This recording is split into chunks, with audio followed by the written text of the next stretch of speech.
Elle lutte contre les djihadistes de Boko Haram. Dans les localités du Nord Cameroun, des femmes ont rejoint les groupes d'autodéfense afin de s'opposer à la recrudescence des actes terroristes. Grâce à leurs interventions, des attentats suicides ont été déjoués. Reportage réalisé par Dewa Aboubakar, Simon Rodier et Aurélien Porcher. Un arc et des flèches, un gilet fluorescent. Pour beaucoup d'habitants de Mora, c'est le signe distinctif des super-héros. Héroïnes, plutôt. Car Awa est l'une des rares femmes à patrouiller au sein du comité de vigilance. Ce cours d'eau asséché, c'est la frontière. Un des points de passage obligés vers la ville. Nous ne laissons personne entrer sans être fouillé. Nous stoppons ceux qui viennent de l'autre côté. Ils montrent patte blanche avant de traverser. Ce groupe a été mis en place pour tenter d'empêcher les attentats terroristes, rien que ça. Car Mora jouxte le Nigeria, à l'extrême nord du Cameroun, dans la zone de terreur de Boko Haram.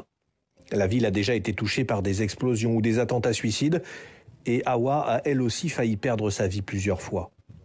Une femme voulait traverser notre poste pour entrer en ville. Elle avait une mine bizarre. Je lui ai demandé d'où elle venait.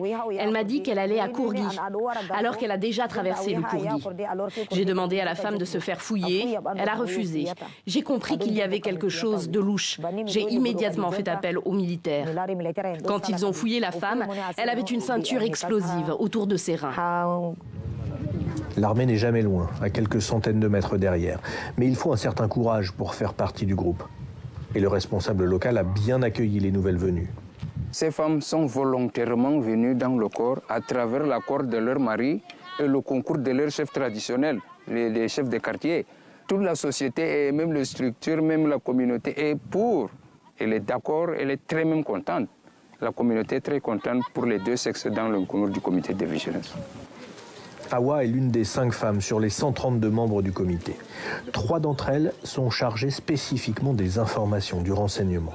Elles sont les yeux du chef traditionnel qui les a encouragées à travailler. Cette femme est l'une des espionnes de Mora. Face à la menace terroriste, elle joue chaque soir son rôle. Nous, les femmes, nous sortons entre 21h et 22h. Nous allons dans les cérémonies comme les mariages. Nous espionnons les femmes là-bas. Nous regardons les faits et gestes de tout le monde sur place. Nous écoutons leurs conversations. Quand nous constatons un comportement suspect ou des propos extrémistes, nous dénonçons ces personnes auprès de notre chef. Puis c'est l'armée qui prend le relais. Avec cette façon de surveiller, les attaques terroristes ont diminué à Mora. Mais Boko Haram n'a pas disparu, les incursions sont plus sporadiques mais bien réelles, tout au long de cette frontière au nord du Cameroun.